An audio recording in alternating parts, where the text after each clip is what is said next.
Hello everybody, welcome back to my channel. എല്ലാവർക്കും സുഖല്ലേ? ഞാൻ അടിപൊളിയായിട്ടിരിക്കുന്നു, തേസായിട്ട് അടിപൊളിയായിരിക്കുന്നു, അമ്മ അടിപൊളിയായിട്ടിരിക്കുന്നു.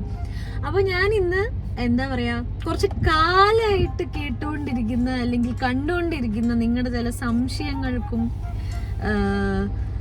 ദേഷ്യപ്പെട്ടുള്ള ചില ക്വസ്റ്റ്യൻസിനും നിങ്ങളുടെ ഫ്രസ്ട്രേഷനും ചിലരുടെ എക്സൈറ്റ്മെന്റിനൊക്കെയുള്ള ഒരു റിപ്ലൈ ആയിട്ടാണ് ഞാനിന്ന് വന്നിരിക്കുന്നത്. എനിക്ക് തോന്നുന്നു ഇതിനോടകം തന്നെ ഒരുവിധം എല്ലാവർക്കും മനസ്സിലായിട്ടുണ്ടാവും. എന്നാലും എൻ്റെ സൈഡിൽ നിന്നൊരു ക്ലാരിഫിക്കേഷൻ കിട്ടണം എന്നുള്ളത് പലരും ആവശ്യപ്പെട്ട് ഞാൻ കണ്ടു. അതുകൊണ്ടാണ് ഇങ്ങനെ ഒരു വീഡിയോ ചെയ്യുന്നത്. എനിക്ക് ഇപ്പോഴും ഒരു ടെൻഷൻ ഉണ്ട്. എനിക്ക് ഈ ഒരു കാര്യം റിവീൽ ചെയ്യാൻ മാത്രം എനിക്ക് കുറച്ചൊരു മടി ഉണ്ടായിരുന്നു. അപ്പോൾ എന്തായാലും നിങ്ങളുടെ എല്ലാവരുടെയും സംശയങ്ങളും ചോദ്യങ്ങൾക്കും ഉള്ളൊരു ഉത്തരമാണ് ഞാൻ തരുന്നത്. അപ്പോൾ നമ്മുടെ ഇടയിലേക്ക് ഇനിയൊരു അതിഥി കൂടി വരുന്നു. ചെറിയൊരു അതിഥി കൂടി വരികയാണ്. എന്താ പറയാ, നമുക്കും വളരെ ഒരു സർപ്രൈസ് ആയിട്ടാണ് നമ്മുടെ ലൈഫിലേക്കും ഈ ചെറിയൊരു ഗസ്റ്റ് വന്നിട്ടുള്ളത്. ദൈവം തരുന്നത് നമ്മൾ ഇരു കൈ നീട്ടി സ്വീകരിക്കുന്നതാണല്ലോ അല്ലേ? പകരം നമ്മൾ സ്വീകരിച്ചു കൊണ്ടിരിക്കുകയാണ്. ഇനി ബാക്കിയെല്ലാം ദൈവത്തിന്റെ കയ്യിലാണ്. അപ്പൊ ഇപ്പോഴും എനിക്കൊരു ടെൻഷൻ ഉണ്ടായിരുന്നു കേട്ടോ. ഞാൻ പറഞ്ഞു, ഇങ്ങനെ പറയണോ, ഇത് റിവീൽ ചെയ്യണോ? കാരണം ഇത് അങ്ങനെ ഒരു കാര്യമല്ലേ, നമ്മുടെ ഇപ്പോൾ ബാക്കി ലൈഫിൽ നടക്കുന്ന ഒരു കാര്യങ്ങളെ പോലെ അല്ലല്ലോ ഇത്. ഇതത്രയും എനിക്കപ്പോൾ ഞാനിതിങ്ങനെ പേഴ്സണലായിട്ട് തന്നെ വെക്കാം. പക്ഷെ എത്ര കാലം നിങ്ങളുടെ സൈഡ്, കാരണം നമ്മളിങ്ങനെ എല്ലാത്തിനെയും പറ്റി വ്ളോഗ് ചെയ്യുന്ന ആൾക്കാരാണ്. അപ്പൊ പലർക്കും തോന്നുന്നുണ്ടാവും ഇതിപ്പോ ലോകത്തിലെ ആദ്യത്തെ സംഭവമൊന്നും അല്ലല്ലോ എന്ന്. ആണ്, അല്ല പക്ഷെ എനിക്ക് തോന്നുന്നു അത് ഓരോരുത്തരെയും ഭയങ്കര പേഴ്സണൽ ആയിട്ടുള്ള ഒരു ചോയ്സ് ആണ്. ചിലർക്ക് ഇത് റിവീൽ ചെയ്യാൻ ഇഷ്ടം ഉണ്ടാവും, ചിലർക്ക് ഇത് റിവീൽ ചെയ്യാൻ പേടി ഉണ്ടാവും, ചിലർക്ക് ഇഷ്ടം ഉണ്ടാവില്ല. എനിക്ക് ഇതിന്റെ നടുക്കൊരു പേടിയും ഒരു ടെൻഷനും അങ്ങനെയൊക്കെ ആയിരുന്നു, അല്ലാണ്ട് വേറെ ഒന്നും കൊണ്ടും അല്ല.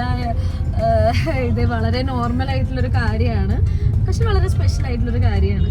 അപ്പോൾ എല്ലാവരുടെയും പ്രാർത്ഥനയും അല്ലേ, അനുഗ്രഹവും നമ്മുടെ കൂടെ വേണം. അപ്പൊ ഇപ്പൊ ഞങ്ങള് സ്കാനിങ്ങിന് പോയിക്കൊണ്ടിരിക്കുകയാണ്.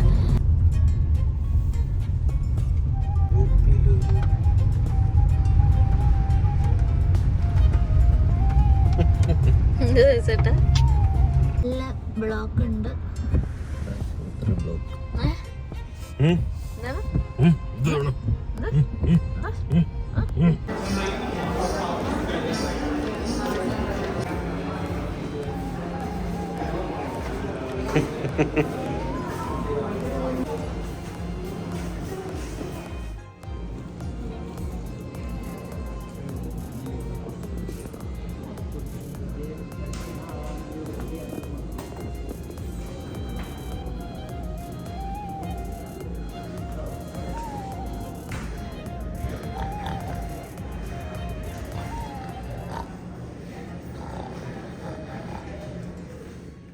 പിന്നെ സത്യം പറഞ്ഞാൽ വ്ളോഗ് കംപ്ലീറ്റ് ചെയ്യാൻ വിട്ടുപോയി. അത് കഴിഞ്ഞിട്ട് വിശന്നിട്ട് ഞങ്ങൾ പോയി ഫുഡ് കഴിച്ചു. പിന്നെ എവിടെ വെച്ചിട്ട് വ്ളോഗൊന്ന് നിന്നുപോയി. അപ്പോൾ എന്തായാലും അതൊക്കെയാണ് എൻ്റെ വിശേഷം.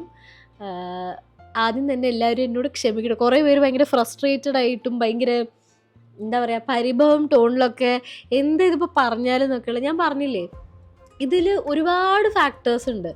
ഞാൻ ഓക്കെ ആയിരിക്കണം, ബേബി ഓക്കെ ആയിരിക്കണം, ഹെൽത്തി ആയിരിക്കണം, എല്ലാം ദൈവത്തിൻ്റെ കയ്യിലാണ്, നമ്മുടെ കയ്യിലല്ല. അപ്പോൾ എനിക്ക് അതിൻ്റെ ഒരു ടെൻഷൻ കൊണ്ടാണ് ഞാൻ ഇതുവരെ പറയാതിരുന്നത്.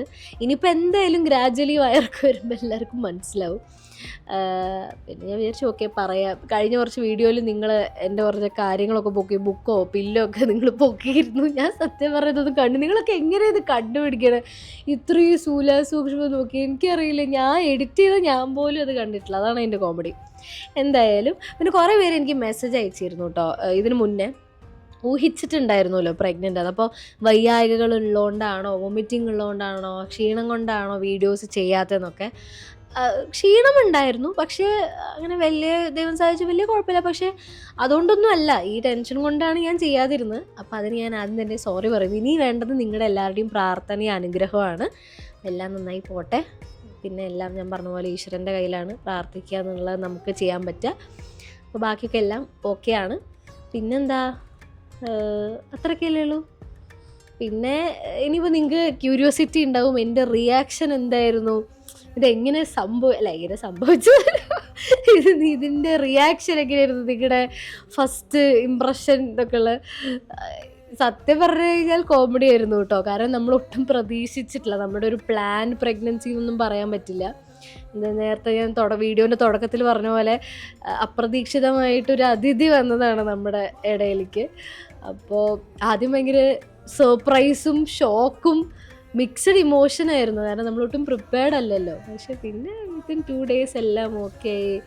നമ്മൾ ആ റിയാലിറ്റി ആക്സെപ്റ്റ് ചെയ്ത് ഇരുകൈയും നീട്ടി സ്വീകരിക്കാൻ റെഡിയായി നിൽക്കുകയാണ്. എല്ലാം ഇങ്ങനെ പോട്ടെ. വേറെ ഡൗട്ടൊന്നും ഇല്ലല്ലോ. ഇനി എന്തെങ്കിലും ഡൗട്ട് ഉണ്ടെങ്കിൽ നിങ്ങൾ കമൻറ്റ് ബോക്സിൽ കമൻറ്റ് ചെയ്താൽ മതി. ഇനി ഇത് റിലേറ്റഡ് ആയിട്ടുള്ള വീഡിയോസായിട്ട് ഞാൻ എന്തായാലും വരുന്നതായിരിക്കും. പിന്നെന്താ, തേജേട്ടന് ഇപ്പോൾ വീഡിയോയിൽ വരാത്തെന്താ വെച്ചാൽ മൂപ്പർക്ക് പ്രൊമോഷൻ്റെ എക്സാം ഉണ്ട്. ഈ മർച്ചൻ്റ് നേവിക്കാർക്കൊരു പ്രശ്നമുണ്ട്. അവർക്ക് ജീവിതകാലം മൊത്തം കുറേ പരീക്ഷകളൊക്കെ ഉണ്ടാവും. അപ്പോൾ അതിലൊരു മെയിൻ പരീക്ഷയാണിത്. സെക്കൻഡ് എഞ്ചിനീയറിൻ്റെ പ്രൊമോഷൻ്റെ എക്സാം നടക്കുകയല്ല, അതിൻ്റെ പ്രിപ്പറേഷൻ നടക്കുകയാണ്. എക്സാം ഉടനെ വരുന്നുണ്ട്. അതുകൊണ്ടാണ് തേജേട്ടൻ ഇപ്പോൾ വീഡിയോയിലേക്ക് വരാത്തത്. മൂപ്പര് ടെൻഷൻ അടിച്ചിരിക്കുകയാണ്. അങ്ങനെ എന്തായാലും അപ്പോൾ ഈ സന്തോഷ വാർത്ത എല്ലാവർക്കും സന്തോഷമുണ്ടാക്കി മനസ്സിലെന്ന് വിശ്വസിക്കുന്നു. ഞങ്ങളുടെ ഈ ചെറിയ വീഡിയോ ഇഷ്ടപ്പെട്ടു എന്ന് വിശ്വസിക്കുന്നു. അപ്പോൾ ഇനി അടുത്ത വീഡിയോ ആയിട്ട് ഞാൻ ഉടനെ വരുന്നതായിരിക്കും. ഇപ്പോൾ ചെറുതായിട്ട് മൂക്കൊക്കെ അടഞ്ഞിരിക്കുക. നല്ല വൃത്തികെട്ട കാലാവസ്ഥയാണല്ലോ നമ്മുടെ ചുറ്റും. മഴ പെയ്യുന്നു, വെയിലാവുന്നു. അപ്പോൾ അങ്ങനെ ചെറിയ കോൾഡൊക്കെയാണ്. എന്തായാലും എല്ലാം ഹാപ്പി ആയി പോട്ടെ. അപ്പോൾ ഇനി അടുത്ത വീഡിയോയിൽ കാണുന്നവരെ children take care. Bye bye.